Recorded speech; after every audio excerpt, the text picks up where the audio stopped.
प्रकृति ने भारतवर्ष को बहुत कुछ दिया है। ये दुनिया का अकेला देश है जहां गंगा जैसी पावन नदी बहती है, जहां पर्वतराज हिमालय प्रहरी की तरह आठों पहर हमारी सुरक्षा करता है। ये दुनिया का अकेला देश है जहां सचमुच मिट्टी में अमृत है। इतिहास कहता है कि समुद्र मंथन से निकला हुआ अमृत 4 जगहों पर छलक पड़ा था। वो चारों नगर हरिद्वार, प्रयाग, नासिक और उज्जैन इसी भारत भूमि पर हैं। कई उपहार दिए हैं हमें प्रकृति ने, लेकिन एक उपहार है जो सब पे भारी है। ये अकेला देश है जिसके पास अटल बिहारी है। था नहीं, क्योंकि युग पुरुषों के बारे में कभी भूतकाल में बात नहीं करते। ये उनके अवतरण का अपमान है। अटल बिहारी हैं। उस दिन नहीं रहेंगे जब दिवाकर पूर्व से उगना और पश्चिम में अस्त होना छोड़ देगा। तब तक इस भारत भूमि के कण कण में अटल हैं। उन्हें 2 बातों पर हमेशा गर्व रहा, भारत भूमि में जन्म लेने पर और हिंदू होने पर। शायद आधे अधूरे सेक्युलर लोगों के लिए ये बात समझनी मुश्किल हो, लेकिन सोच के देखिए, क्या वो बेटा इज्जत के लायक है जो दूसरों की माँ के कदम चूमे लेकिन अपनी माँ को पहचानने से इनकार कर दे। हम दुनिया में हर धर्म का सम्मान करते हैं, सर्वधर्म समभाव में विश्वास रखते हैं, वसुधैव कुटुंबकम का मंत्रोच्चार करते हैं, लेकिन इसके लिए ये जरूरी तो नहीं कि हम अपना कुल, वंश और परंपरा त्याग दें, अपनी शिराओं में बहते हुए रक्त को झुठला दें। अटल जी अपना परिचय कुछ यूं दिया करते थे। हिंदू तन मन हिंदू, जीवन रग रग हिंदू, मेरा परिचय। मैं शंकर का वह क्रोधानल कर सकता जगती छार छार, डमरू की वह प्रलय ध्वनि हूं जिसमें नचता भीषण संहार।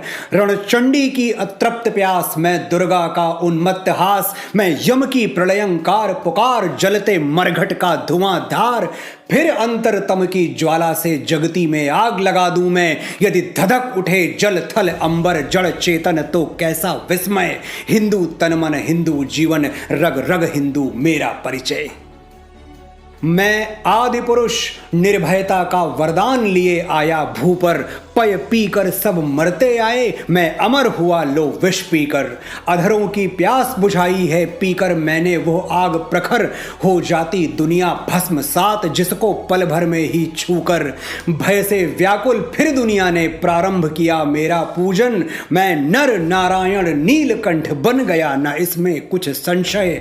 हिंदू तन मन हिंदू, जीवन रग रग हिंदू, मेरा परिचय। मैं वीरपुत्र, मेरी जननी के जगती में जौहर अपार। अकबर के पुत्रों से पूछो, क्या याद उन्हें मीना बाजार, क्या याद उन्हें चित्तौड़ दुर्ग में जलने वाली आग प्रखर, जब हाय सहस्त्रों माताएं तिल तिल जलकर हो गईं अमर।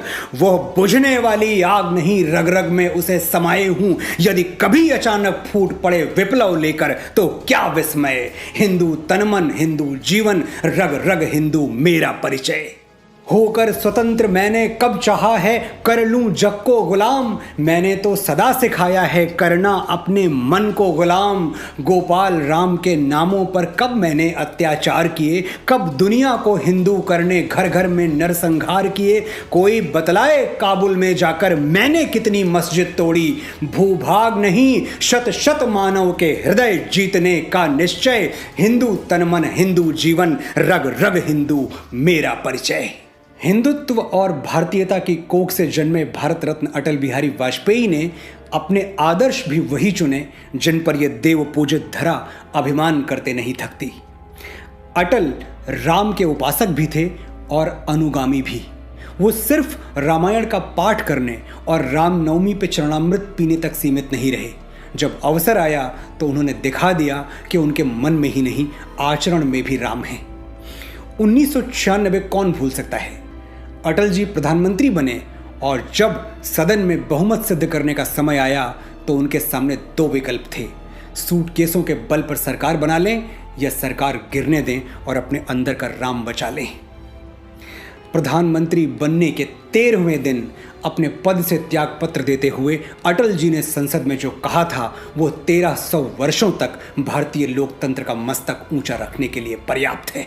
मुझ पर आरोप लगाया गया है और ये आरोप मेरे हृदय में घाव कर गया है। आरोप ये है कि मुझे सत्ता का लोभ हो गया है। 40 साल से मैं इस सदन में हूं, विपक्ष में भी रहा, सत्ता में भी रहा, लेकिन कभी सत्ता के मुंह में गलत काम करने को तैयार नहीं हुआ। पार्टी तोड़कर, अनुचित गठबंधन करके अगर सत्ता हाथ में आती है तो मैं ऐसी सत्ता को चिमटे से छूना भी पसंद नहीं करूंगा। उस दिन संसद में अपना भाषण समाप्त करने से पहले भी अटल ने राम की ही एक सूक्ति दोहराई थी, न भी तो मरणादस्मि केवलम दूषितम यशः। मैं मृत्यु से नहीं डरता, अपयश से डरता हूं, अपनी कीर्ति के कलंकित होने से डरता हूं। 16 मार्च 1999 अटल जी देश के प्रधानमंत्री थे। उन्होंने भारत और पाकिस्तान के रिश्ते सुधारने के लिए दोनों देशों के बीच बस सेवा शुरू की। पंडित जी खुद बस में सवार होकर अमृतसर से लाहौर गए। वहां गवर्नर हाउस में उन्होंने ऐसा ओजस्वी भाषण दिया कि पाकिस्तान के राजनेता भी देर तक तालियां बजाते रहे। भाषण के बाद एक दिलचस्प वाकया हुआ। पाकिस्तान की एक महिला पत्रकार ने चुटकियां लेते हुए वाजपेयी जी से कहा, आप कुंवारे हैं, मैं आपसे शादी करने के लिए तैयार हूं, लेकिन मुझे मुंह दिखाई में कश्मीर चाहिए। कोई और होता तो इस प्रस्ताव को टाल जाता, लेकिन पंडित जी और उनकी हाजिर जवाबी, वो हंस के बोले, मैं भी शादी के लिए तैयार हूं, लेकिन मुझे दहेज में पूरा पाकिस्तान चाहिए, दे पाएंगी आप? महिला पत्रकार सन्न रह गई और वाजपेयी जी अगले सवाल की तरफ बढ़ गए। वाजपेयी जी बड़ी सच्चाई के साथ जीते थे और राजनीति में यह गुण नहीं, अवगुण है। वो निडर थे, जो है वो है, कुछ छुपाते नहीं थे। मीडिया जब भी उन्हें कुंवारा कहता या लिखता, वो पलट के जवाब देते, मैं अविवाहित हूं, कुंवारा नहीं, दोनों में फर्क है। अटल जी की हाजिर जवाबी का कोई एक किस्सा नहीं है, हजारों हैं। भारत में जब पाकिस्तानी आतंकवादियों के कैंप बढ़ने लगे तो एक पत्रकार ने अटल जी से पूछा, ऐसा थोड़ी है कि सारी गलती उन्हीं की है, कहीं तो आप भी गलत होंगे, ताली एक हाथ से तो नहीं बजती।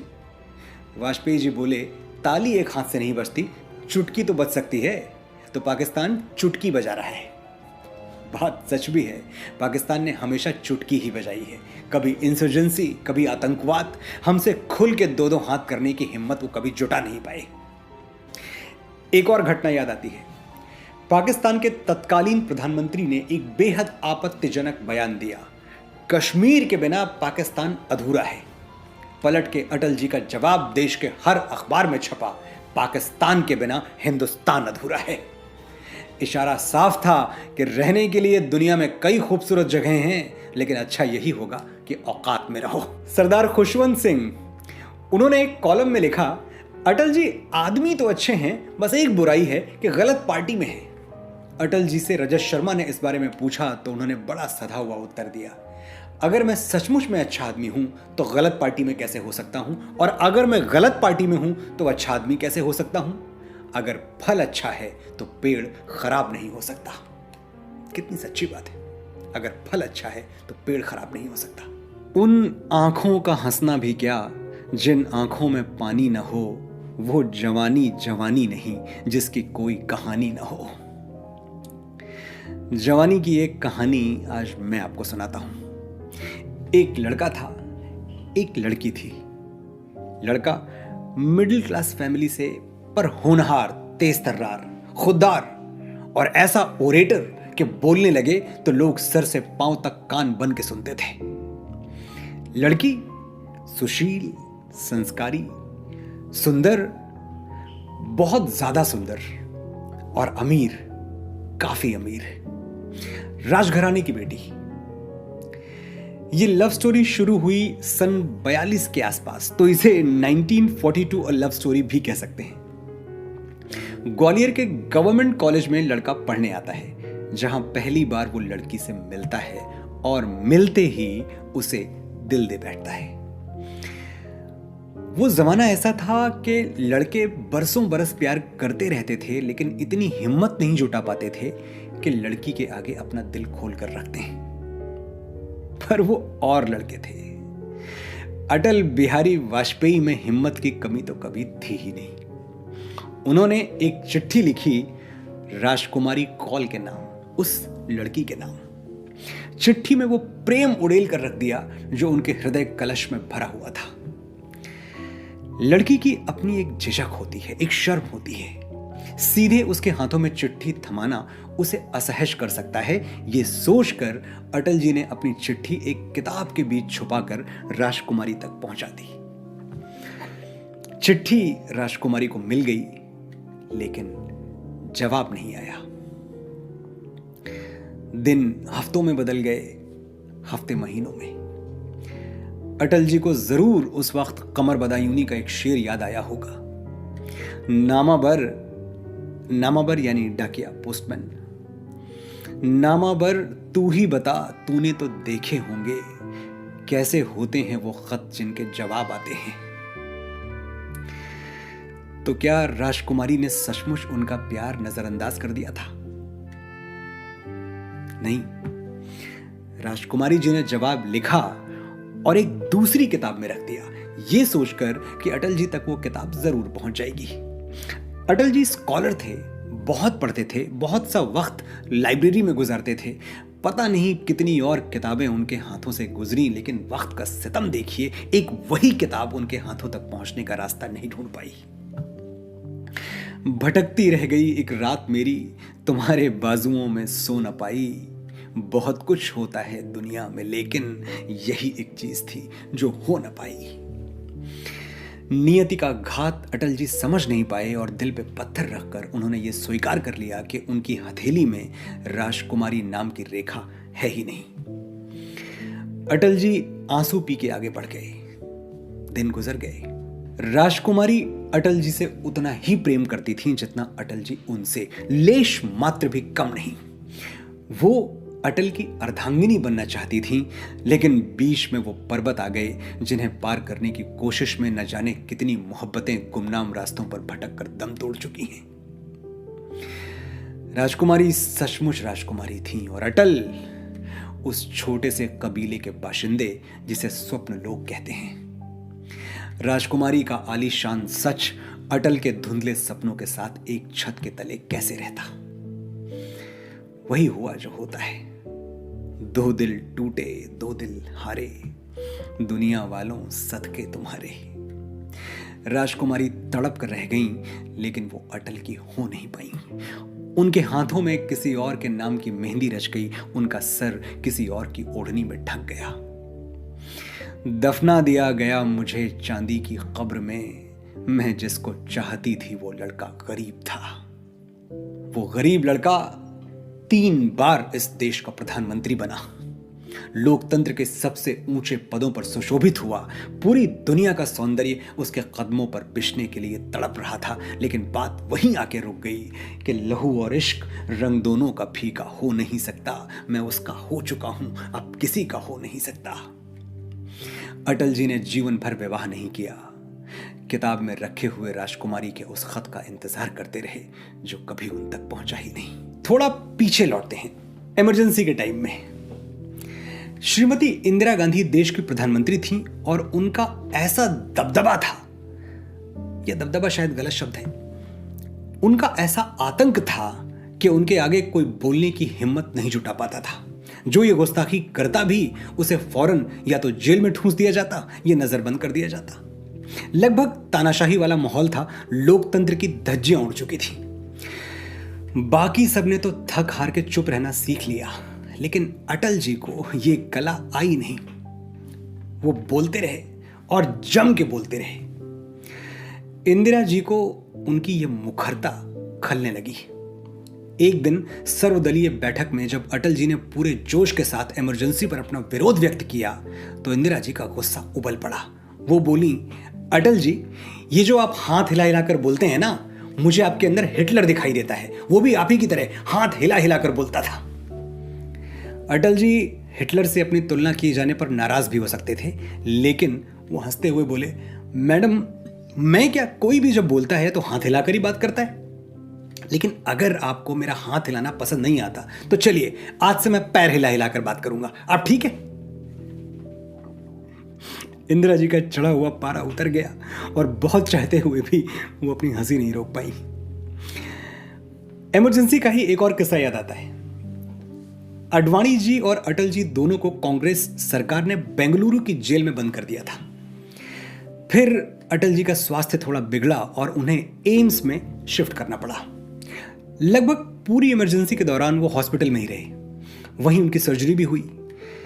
सर्जरी के बाद जब वो स्वास्थ्य लाभ कर रहे थे तो एक दिन उन्हें कमर में दर्द उठना शुरू हुआ। डॉक्टर आए, उन्होंने पूरा निरीक्षण किया और बोले, कोई खास बात नहीं है, ऐसा लगता है आप ज्यादा झुक गए इसीलिए दर्द हो रहा है। अटल जी दर्द से कराह रहे थे पर मौका कैसे चूकते। बोले, डॉक्टर साहब ये कहिए ज्यादा मुड़ गए, क्योंकि झुक तो हम सकते ही नहीं।